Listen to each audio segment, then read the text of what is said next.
and Eliza. We've had some other students move around, so I'll be able to fold you in just a couple of days here.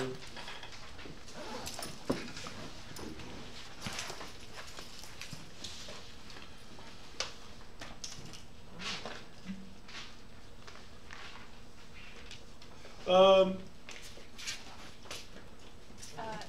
you know what 35 is? 35? Yeah, I'll show you. You go around this building, to the left.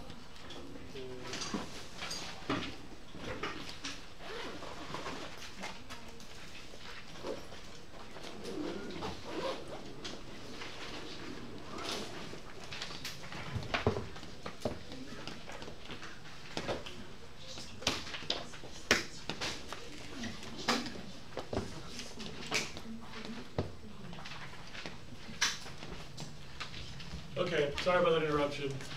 Are we streaming already? Yeah.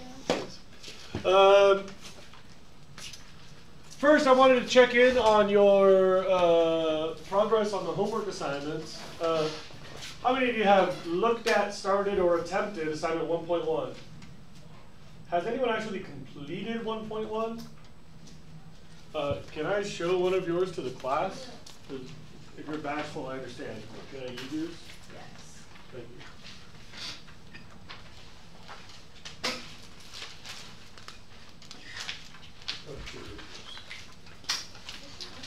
All right.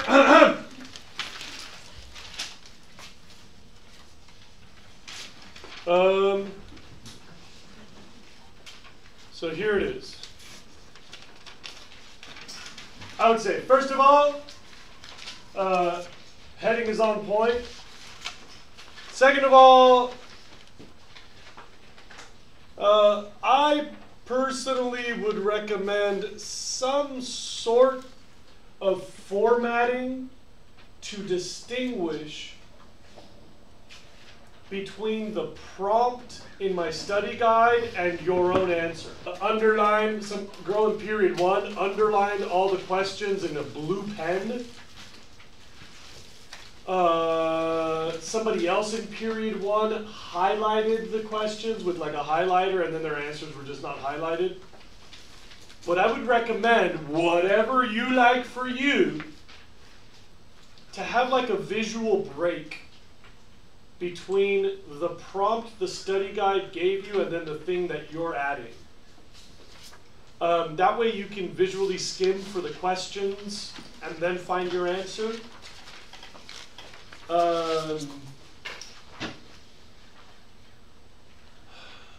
There's a lot of evidence that says your brain works better when you have those secondary visuals in there.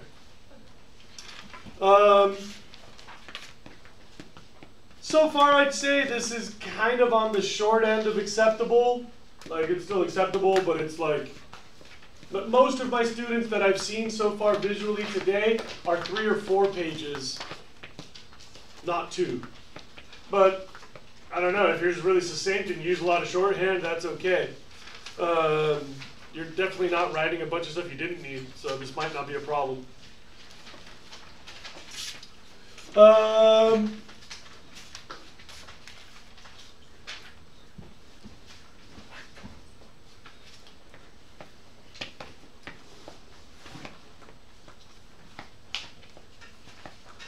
I think you probably missed some stuff. You'd probably want to add a little bit.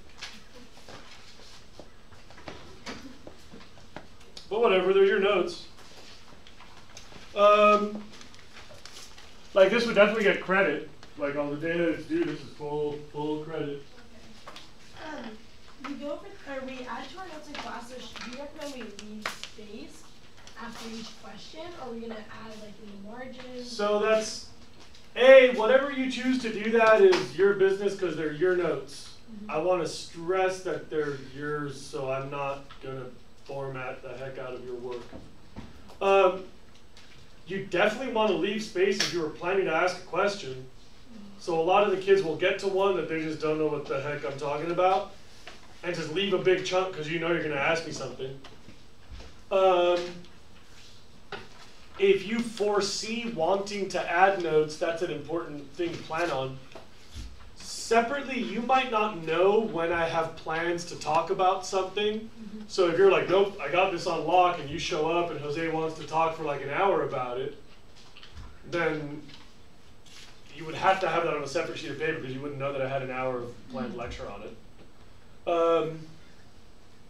The one thing that I'll say is really important is you want to keep the whole unit associated, and you definitely want to keep your work organized by the study goal numbers and by the assignment numbers.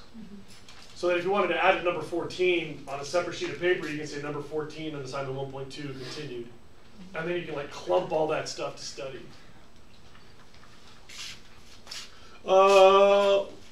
This would be the time if anyone had questions other than this about the homework. I want to help you, but it's due tomorrow. So how can I help you? What do you want to know? Well, once we get into it, it's kind of too late to ask me. Yeah? When you mean study goals, do you just mean like the number of questions? Those prompts, yeah. Okay, okay. And when you say like up to a paragraph, that's just like, does it have to be a paragraph? I mean, obviously, like, how do you respond to it, but are you checking for like big sections? I'm not, like, the more I crack down on this, the less time I get to lecture, and I don't want to waste your time. Like, if you really, really have, like, nothing to write notes because you took bio or you took ecology at the city college or whatever, like, maybe you don't need a lot of notes. I write with very few letters. I've broken my wrist and my fingers a lot, so the arthritis gets really bad. So my notes, like, they're just, like, all shorthand. So it doesn't take me a lot of sentences to write a paragraph, a lot of space to write a paragraph. So, like, I don't know what's right for you. They're your notes. I'll tell you that the longest I saw today so far of kids who finished that assignment was about 6 pages. I kind of thought that homegirl was just, like, copying out of the book and probably wrote more than she. And she had kind of, like, big, loopy script, too. I don't know. In this case, length is not important. Yeah? Where is the homework? Were you not here on Friday? No. Soon after class, I'll show you, but it's probably good that we talk. It's not something that you can. I mean, it's on the end of that. Look at the last page there. Okay. Of that packet that you're holding. And then come see me after class. I'll show you how to do that. So are 1 through 10 just going to be in chapter 1, and then 11 through 16 in chapter 2, and so on? If you didn't hear that question, 1 through 10 are answered by chapter 1. 11 through 16 are answered by chapter 2. 17 to 21 are answered by chapter 3.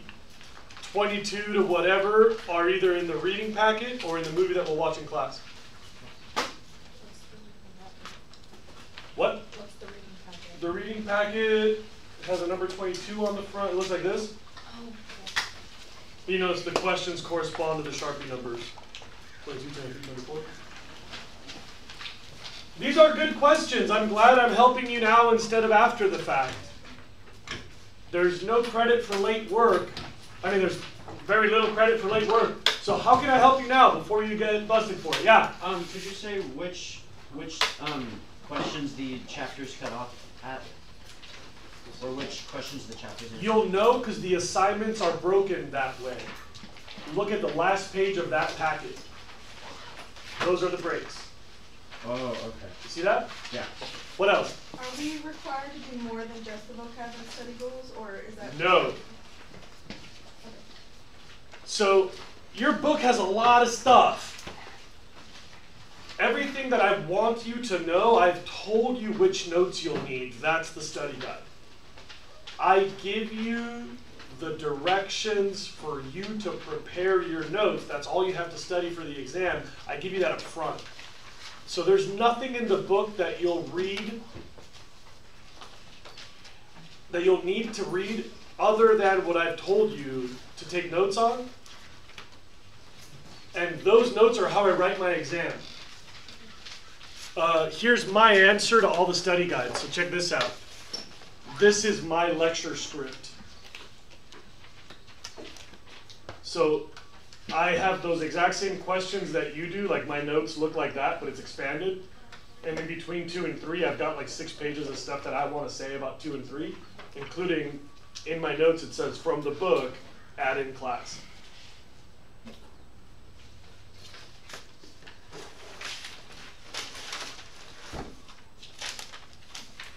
Yeah. So the vocab is what's underlined here in Uh-huh. the very beginning, and then what's underlined in the actual questions. Correct.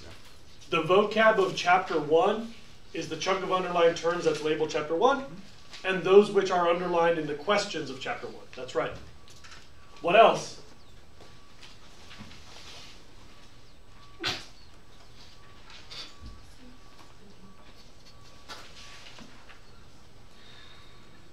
Okay. If you don't ask, I'll assume we're all good. Yeah. You probably already said this, Okay. but what's the homework? What? Is there homework today? You already did it. You showed it to me. No, I mean like other than that. No, that's it. Oh, okay. And bro, they're on the board in red. Yes, I have already said this. Okay. The fact that you've done it was a little confusing for me. Other kids might have just said that they've done it, but I actually saw your paper. It has your name on it. I thought there was other homework like other than these notes, but No, you're good. And you always know the homework anyway because it's written on the board in red. Like honestly, it's a pretty tight system. There's not a lot of mystery or curveballs. But I want to make sure that you all get it before we get into it.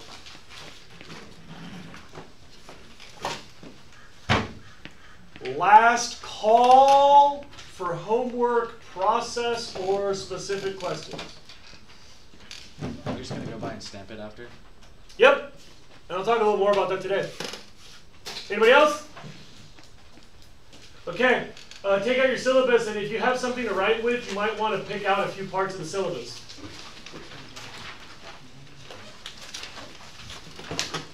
I will try to move quickly in order to highlight the stuff you just read that's really critical. Like, you already know my email, you already have an access code.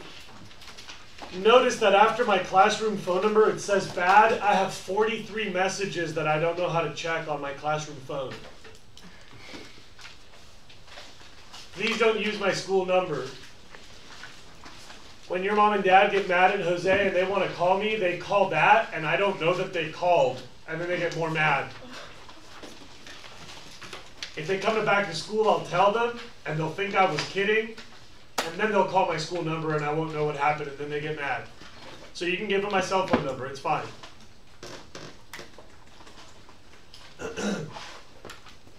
Somehow, you need to keep your papers straight. You need the current unit at school. All previous units can stay home. But keep all your papers all year. I think I've already warned you about this. It's an assignment. At the end of the second semester, you just get some free points for just having your stuff. So keep it. You're going to need some utility bills sometime around December, January, February. Electricity, gas, and water. I am aware that this is easier for some of you than others. I know that some of you can call your personal assistant to talk to the accountant to have those papers delivered by your driver. And I know that for some kids, you're not sure who pays the bills, or you live in a bunch of different places depending on circumstances.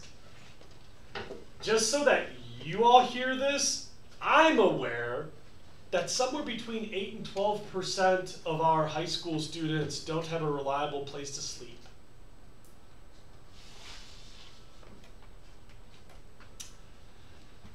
So I realize that this assignment is kind of a double tax on poverty, as if we needed more of those.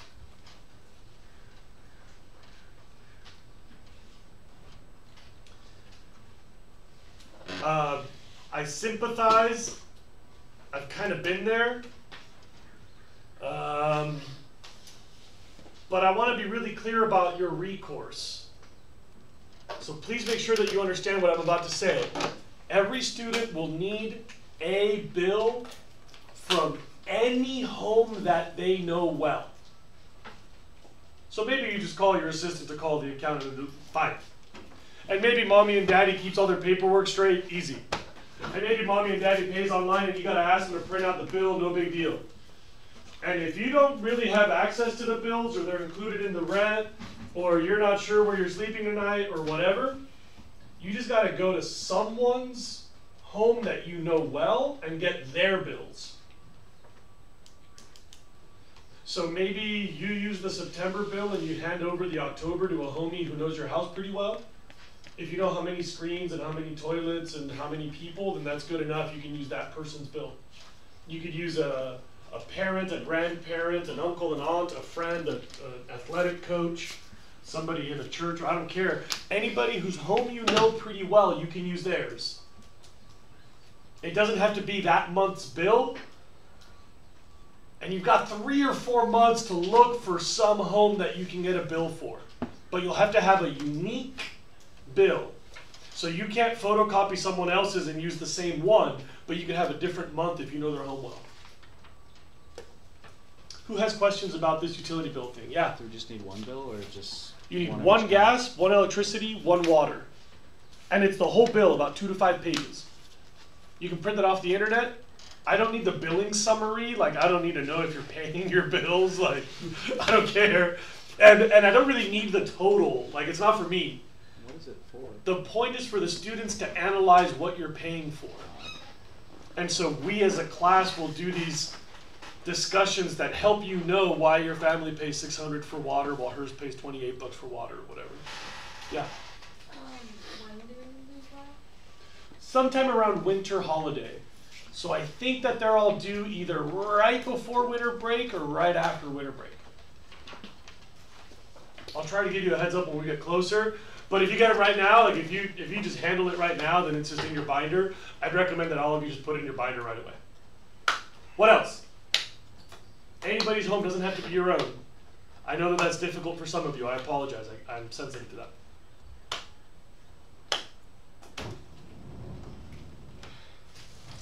My classroom expectations are pretty humble. I don't have a discipline section.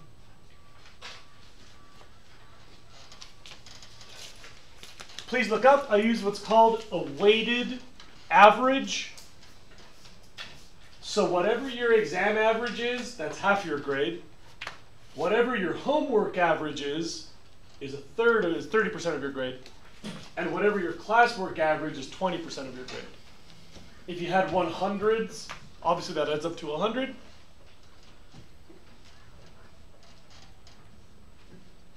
If you're not good at math, I can help you. If you understand algebra, I think that makes sense. They're weighted averages. So basically your percentage of exams is half of your semester grade. And NEO breaks it up really easily. So there's a grade and analytics button for each class that shows you this exact formula in that order, I believe. Yeah, it'll be in that order. You understand the philosophy for my homework? You do 90% of the notes at home. I tell you what those notes should be. That's the study guide. Each assignment describes the notes you're going to start. Then when you come to class, you add stuff. I gotta warn you, the notes are for you. Unit 1, Unit 2, pretty mellow. Unit 3, By Unit 4 and Unit 5, it gets really nitty-gritty. A lot of kids are like, why am I writing all this? It seems pretty simple. At some point, it starts to get really nitty-gritty, and then it gets overwhelming, and then it's a lot of work. Remember the thing I showed you last week? That's the amount of notes that you're probably going to generate in 1 year. I'm not trying to be a jerk. This is not supposed to be busy work. I'm trying to support you in college level work. You really can't study a printed book. What you've done so far doesn't count as studying. You really cannot study a textbook this size. I'm not trying to be a jerk. I have great faith in your intellect, but you really can't study a printed book like that. Because the homework is to get ready for class, it's only useful if you're ready for class. So it has to be on time for it to be useful. That's what I give you credit for, is useful work. If you need 1.1 on Wednesday and you bring it on Friday, I don't care if you have a 504 or whatever, this just doesn't help you. Speaking of 504s, I will honor any 504, but I should warn you that when I talk to parents and caseworkers, most people agree that extra time doesn't help you. I can give you all the work up front, so you've got months and months of extra time, but having it late is just not something that you can work with. So even for the kids who have extra time accommodation in their 504, you should take that extra time up front, not after the fact. Late work gets a quarter point in my class.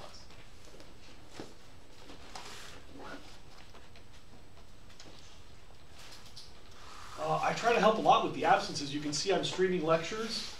Like if students aren't here today, you can see what happened in class. Most days I stream. Most papers are available in the back. The plan is always posted. I'd recommend that you ask another student, like, hey, will you take notes for me? Hey, will you text me what's on the board? If you don't have a class buddy, you can ask me, and I'll discreetly ask somebody who I think is mature enough to be friendly about it. But it's probably more helpful that you have a class buddy. It's difficult for me to relay an hour's worth of content. I'm not really well organized for that. There's never like a handout I can just give you.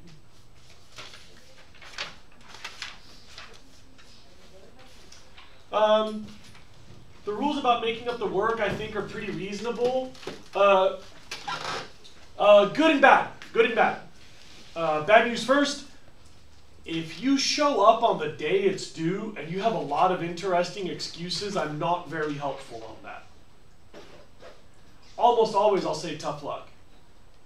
Like if you show up and you say, oh, my car caught on fire yesterday and I was dealing with that, I'll be like, sucks for you, you should have left it for the last night.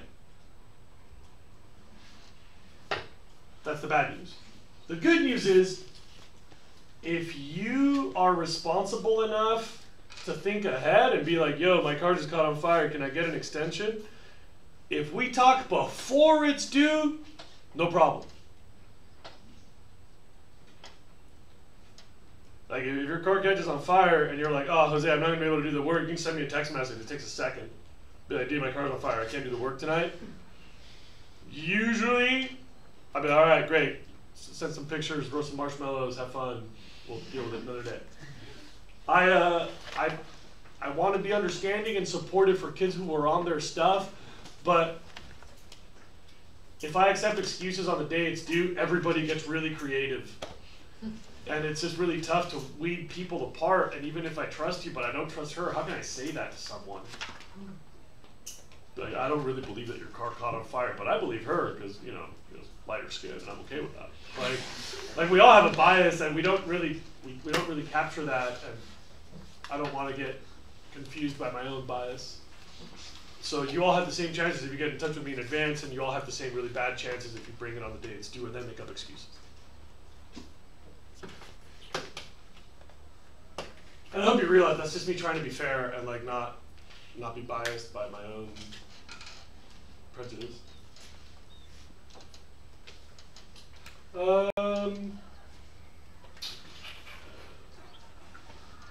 If you're gone when something is due, you gotta have it ready on the day you get back. Unless we have a plan in advance, an absence doesn't extend future dates. So like if you're gone for a week, you gotta have a week's worth of work the day you show up, and then the next day's thing the next day. Unless we talk in advance, an absence doesn't extend future dates. If we talk in advance, we can figure something out. Questions so far? Because if not, I'm going to do the cheating part.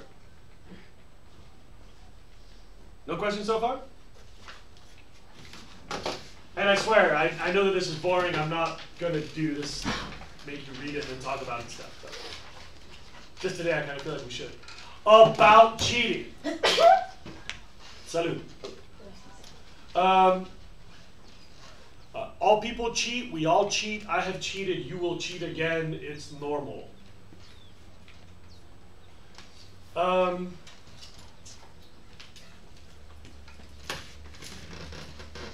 only days that I can be absent are test days. Otherwise, like last year I got a really bad concussion and I came to school and I tried to talk and it didn't make any sense, but I couldn't take the day off.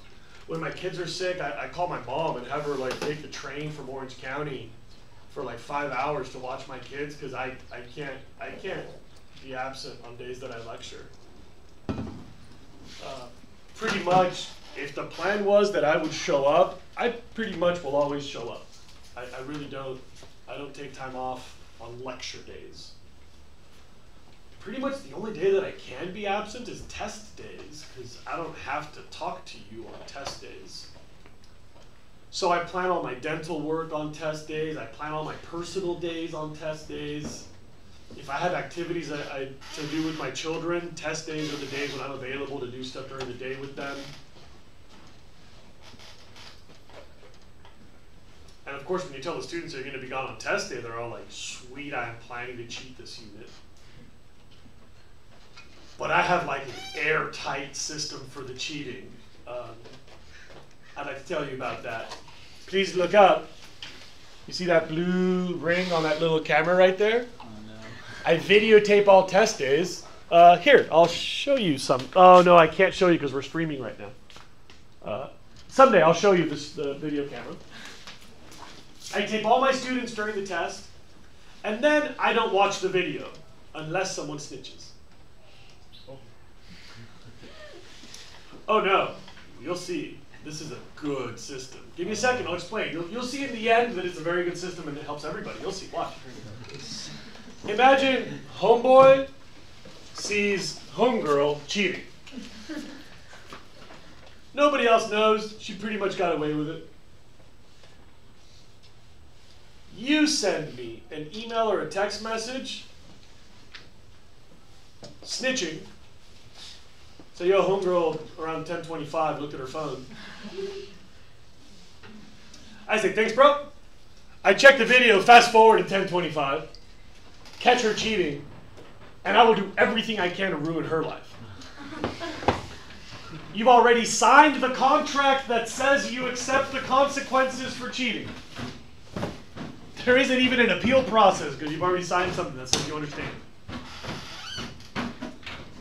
Parents, administrators, double zeros. It's pretty fun.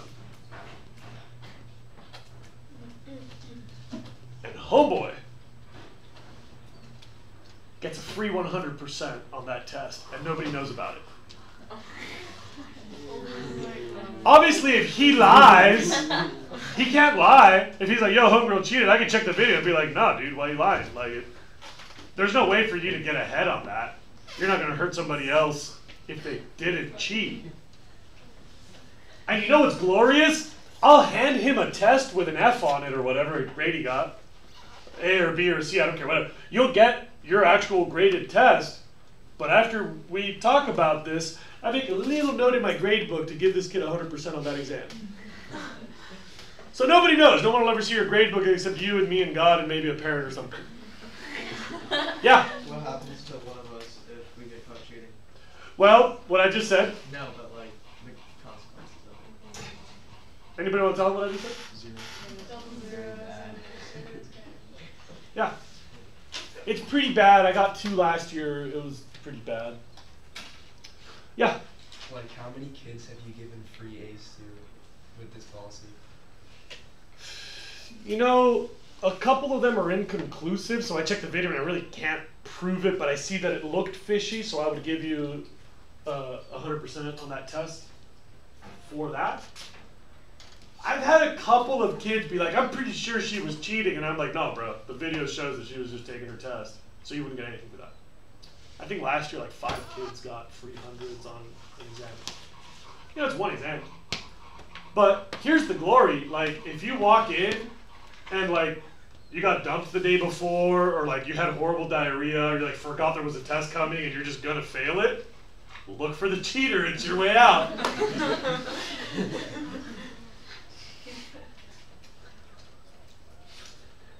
No one will ever know.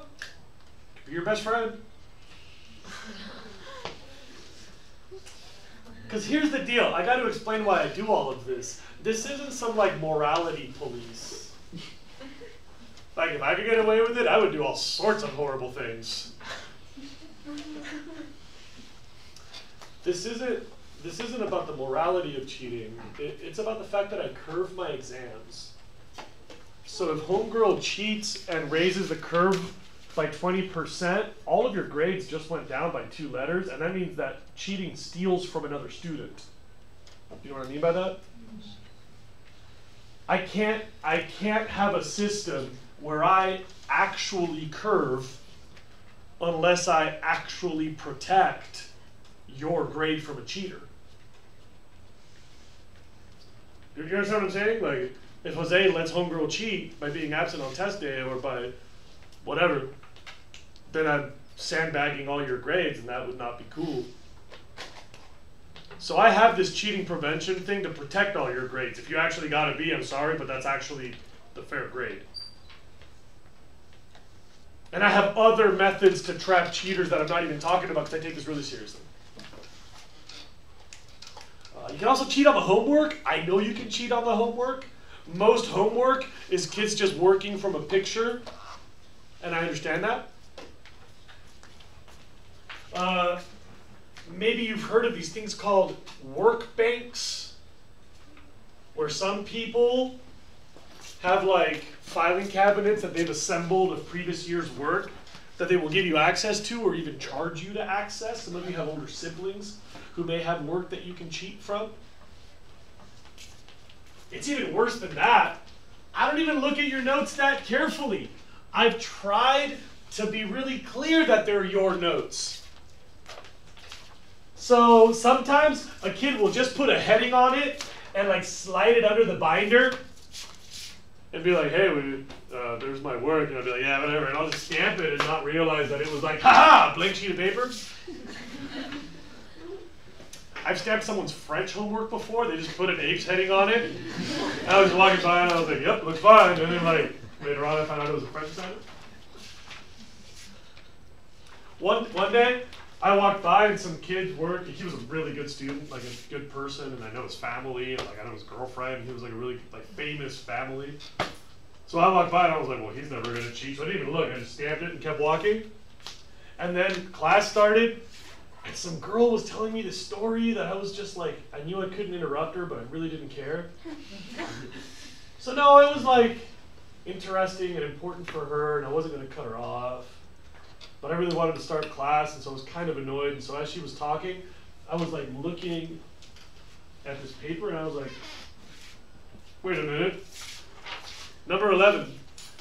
Number 11 makes no sense. Oh, wow, I did know HW again. As we look at number 12, I see the desk at Sandwich's class, and I'm missing the lecture once again. So his cheating in my class was also impacting his performance in another class. Number 13. Once more, I forgot to actually read a book and had to spark note it all the way through. So he also admitted to cheating in my homie's English class. Number 14, Losing My Religion by R.E.M. was actually a good song, almost like Nirvana. Grunge music from the 1990s is good in small doses, wonderfully. So you're just throwing stuff out there. Utterly nonsense. You want to ask me that? Wait, was this notes that they were exchanging in class? No, it was their homework. It was their, like... You laminated it? So some kid, like...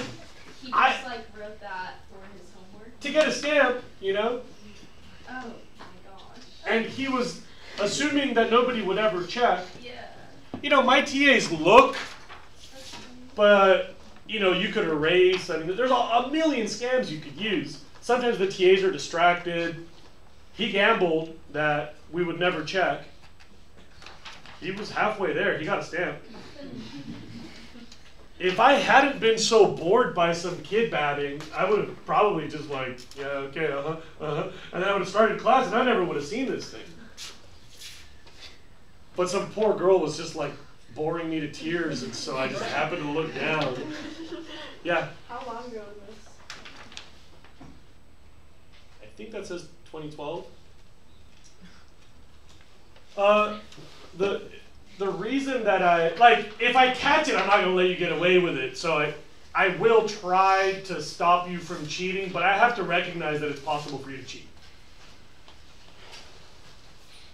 I wanted to use this as an example of why, congratulations, you haven't really cheated that much. Look, there's a lot of homework in a year. There's like 50, 60, 70 assignments, but I don't even know how many. And so, even if you cheated on every single homework point, hooray, you've earned very little of a passing grade. You're still going to need other points that you can't cheat. And if those notes don't help you study, I know for a fact, like, I'm not telling you what's right and wrong in the world. I'm not telling you you're stupid. It's just this type of content, what I know about brain science, pretty much across the board. Unless you learned all this elsewhere, you're going to need notes. So you can cheat me on the homework, but you're going to cheat yourself on the exam.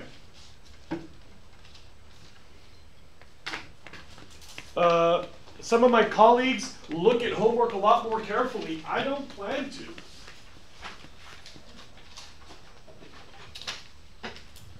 I really feel like I've kind of given you the opportunity to do well, and if you don't, it's like, well, all right. I mean, honestly, trying to get like an intellectual sparring match with 150 geniuses, like, I know you can cheat. I could never make it impossible for you to cheat. I can't prevent that on this homework. This method of homework, like, I yield. You're smart enough to beat the system. I get it. But I don't think that that would ultimately be in your best interest. I just wanted to warn you about that.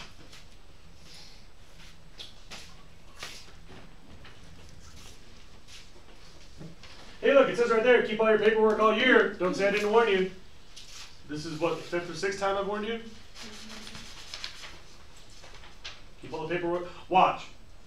There's going to come a day in like 8 months when I'm like, all right, everybody, bring all your work tomorrow from the entire year. And there's going to be some kid in the back that goes, wait, what? I didn't know I was supposed to keep the work. And we're all going to laugh because we're all going to remember this day, okay? Remember this. Someone's going to have the gall to say I didn't know. And we will throw stones at them. I got to tell you about my tests.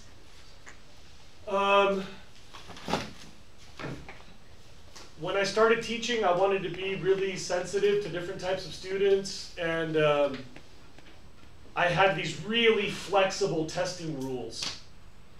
There was some fill-in-the-blank questions. You could write in any language you were comfortable with, and I'd find a translator. If you didn't know the exact question, I might give you credit for something relevant to that topic to show that you still understand it. If you couldn't say it in writing, I'd offer you the opportunity to explain it verbally at another time. I let students retake the tests. And a lot of kids actually did well in the class, and then they took the AP test, and it just ruined them. And for 2 years in a row, I thought I was doing a good job in the class. Kids had good grades, but those grades didn't correlate to performance on the AP test. And I talked to one of my colleagues, and she's like, dude, you're making the test irrelevant compared to the AP test. And she was like, you should make your unit exams more like the AP test so that they're actually ready for the AP test. And I took her advice, and that year there was like a 20% rise in pass rate, and it's pretty much been there ever since. Have you already asked me about pass rates in this class? I'll tell you really quickly. No cell phone.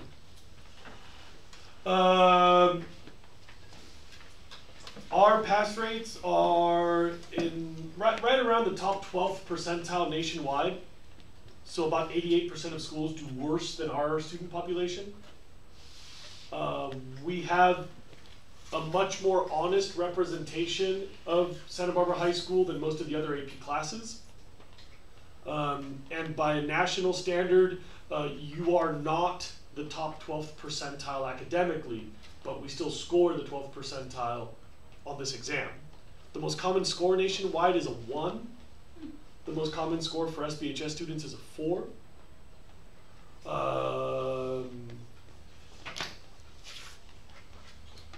A lot of students do their first, this is their first AP test and they do okay. Our reclassified fluent English proficiency students tend to have a disproportionately successful, a good chance of passing this test. Our pass rate is pretty solid, our student pass rate is pretty solid. And that's because my tests are just like an AP test. So by the time you walk in there, you've taken a whole bunch of AP tests. And that means that they're brutal. They're really detailed, they're really persnickety. I believe a lot of you know stuff, but you won't get credit on the test because you don't put it down on paper the right way. And that's just to sort of beat it into you to do well on the AP test. So the evidence shows that it works. I believe that this will help you on the AP test. The flip side is, I think everyone will probably have at least a couple of bad tests, and some of you will have a bad test average. So please look at page number 3.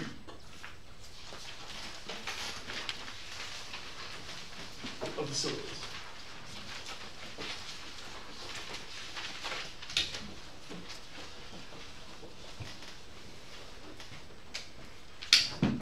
I don't want to make my tests easier because that's not an honest way to prepare you.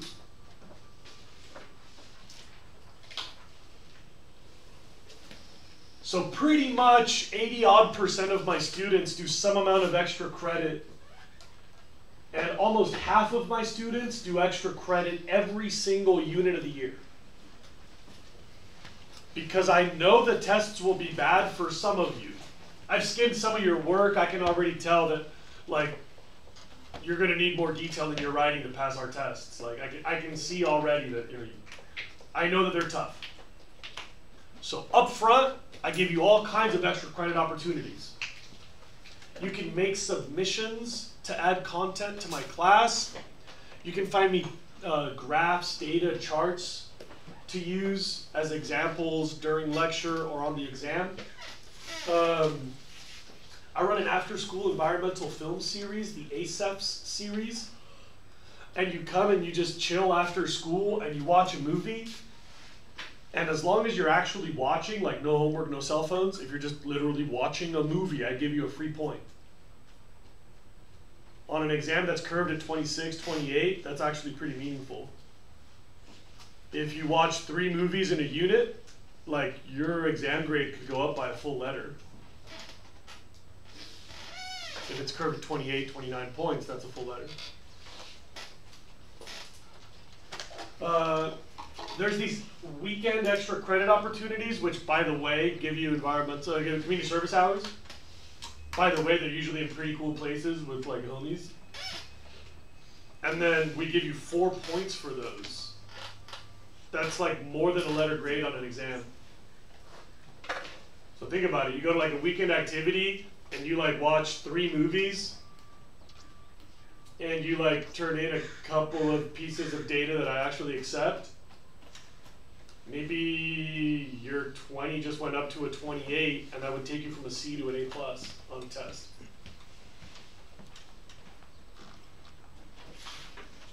So the extra credit is real, it helps. If you do well in one unit, you just have 104%. So if you do badly on the next one, it just kind of averages out. So it's always worth having extra credit points. You should keep a little pool of bonus points. If you do enough extra credit points, you can have a strong grade. You don't need to take the final. So you can focus on your other classes. Like if you're stressed that you have too many classes, like if you get there with like 104%, you can give up the final and still keep an A.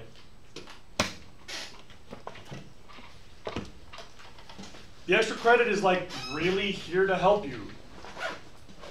There's a couple rules that you have to know. Please look at the first rule.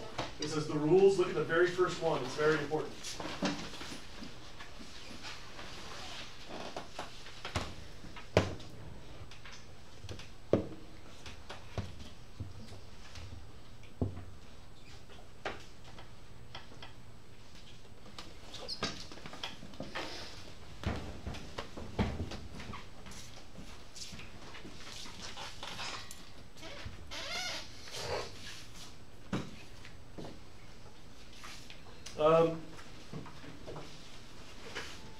Please look up here.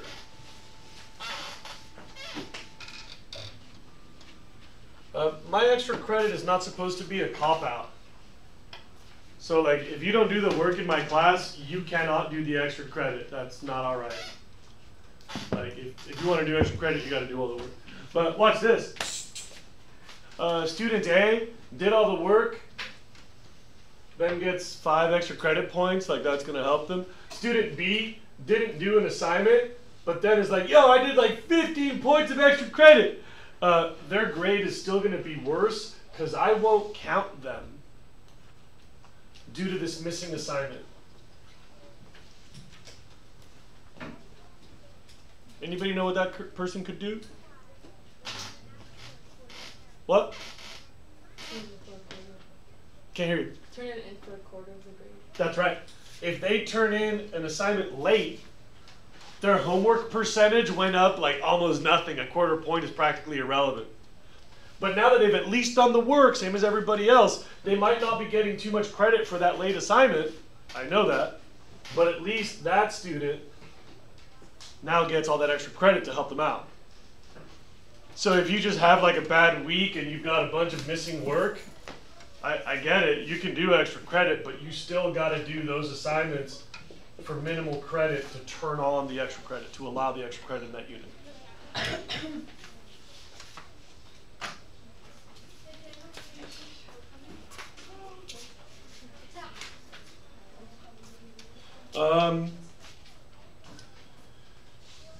If you find stuff that's interesting, that helps my class, things that I didn't talk about that make my class better, if I like make up the numbers but you find me the real numbers, if I'm trying to explain something and I suck at it, but you find me a good graphic or you make an explanation or whatever, I'll give you extra credit for that.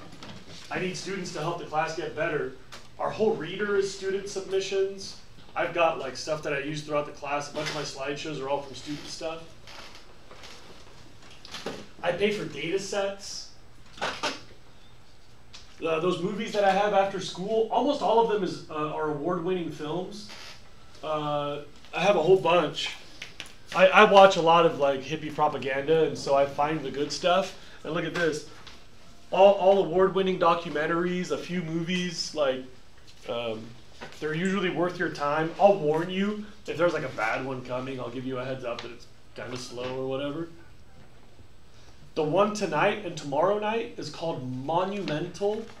It's the story of David Brower, who's like a really famous environmentalist from back in the day. He was the first director of the Sierra Club.